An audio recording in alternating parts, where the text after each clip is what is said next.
Sa ngalan sa Mahal ug sa Anak ug sa Espiritu Santo. Amen. Amen. Ang grasya sa atong Ginoong Hesukristo ug ang gugma sa Dios ug ang panagiusa sa Espiritu Santo pana kaninyong tanan. Manawasab kanimo.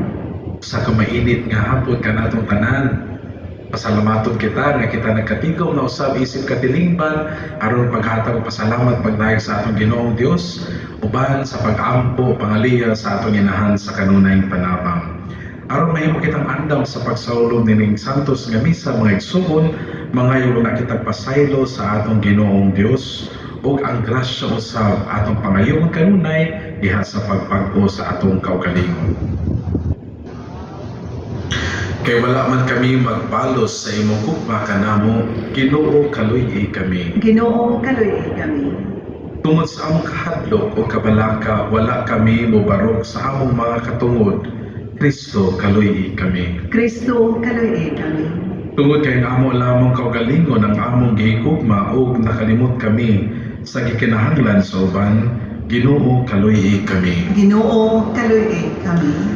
Kaluyan ang kita sa Dios nga magkagagahon sa tanan ug pasayloon sa atong mga sala, dadon unta kita niya ngadto sa kinabuhing dayon. Amen. Mag-ampo kita.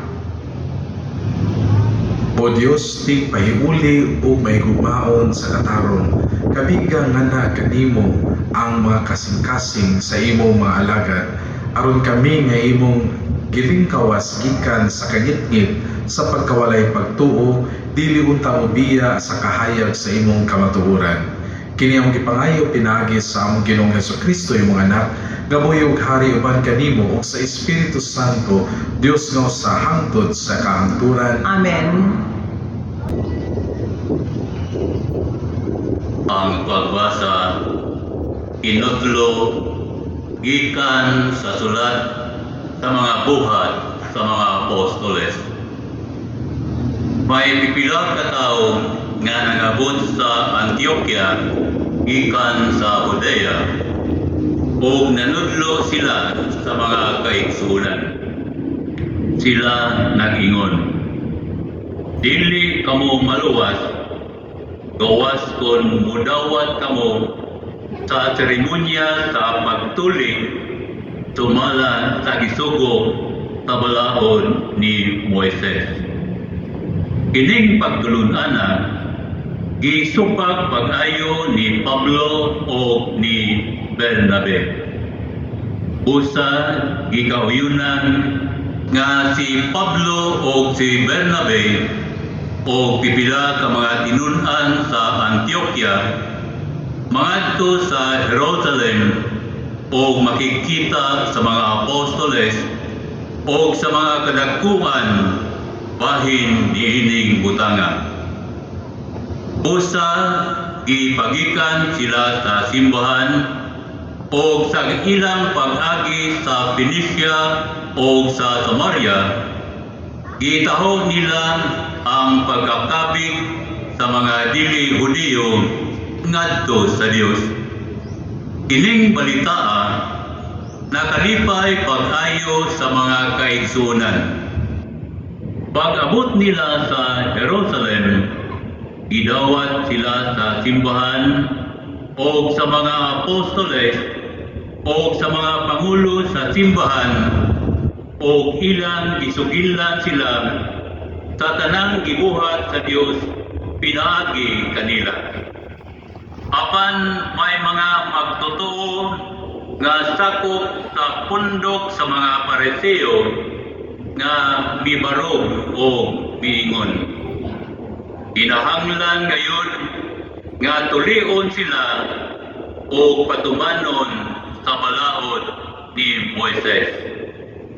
Ang mga apostoles o ang mga kadagkuan nagtigom aron pagkusay diining butanga.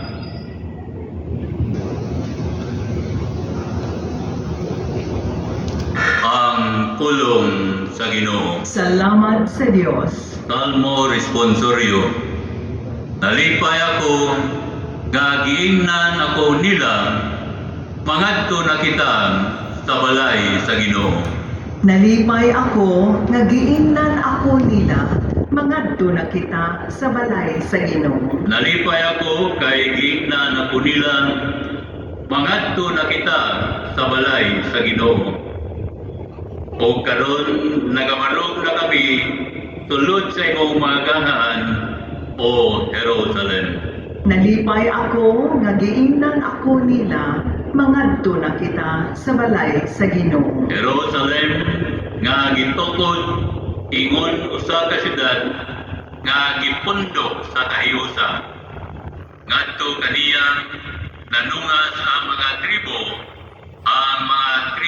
sa Ginoo. Nalipay ako nga giingnan ako nila mangadto na kita sa balay sa Ginoo. Tumala sa kasuguan alang sa Israel aron pagpasalamat sa ngalan sa Ginoo. Diha kaniya gipabarog ang mga lingkuranan sa ukmanan, ang mga lingkuranan alang sa balay ni David. Nalipay ako nga giingnan ako nila mangadto na kita sa balay sa Ginoo. Ang Ginoo manaa kaninyo. Manausab kanimo, Pagbasa gikan sa Santos nga Ebanghelyo sumala ni San Juan. himayaon ikaw o Ginoo. Si Jesus miingon sa iyang mga tinunan, ako ang matuod nga punuan sa paras, ug ang akong amahan mao'y tig-atiman.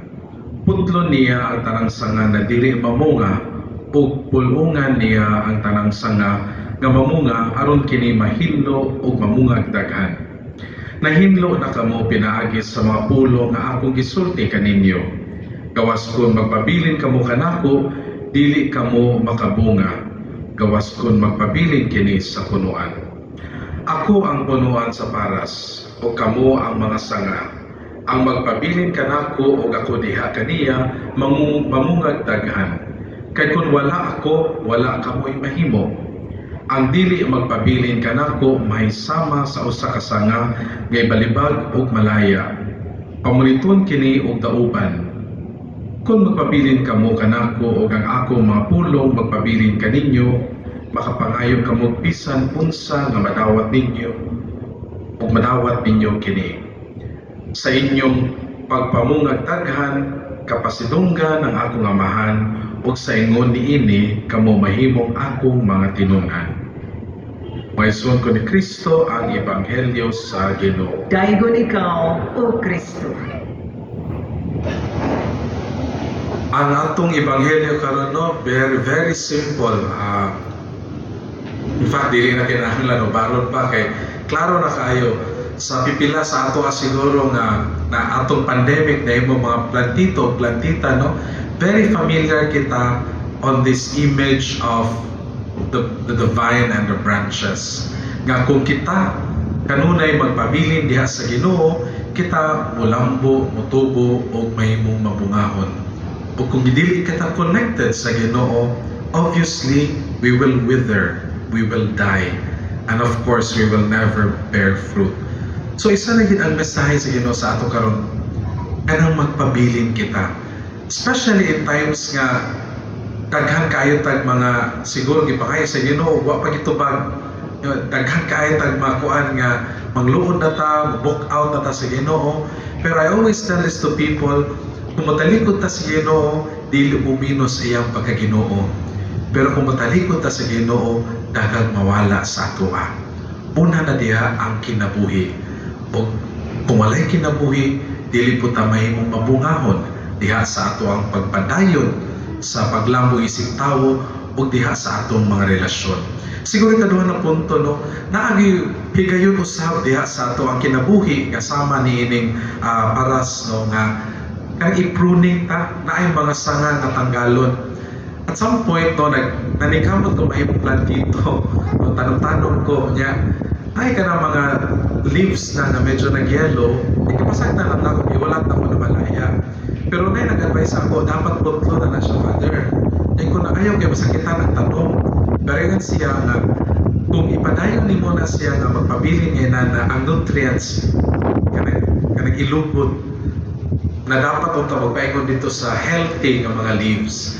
O dito na pamalandungan na usay sa itong kinabuhi natay mga desisyon, natay mga ginapambuhat, natay mga habits nga gani dili na makatabang sa ato ang pagpuyong isip Kristiyano o kinahanglan ng tutlon.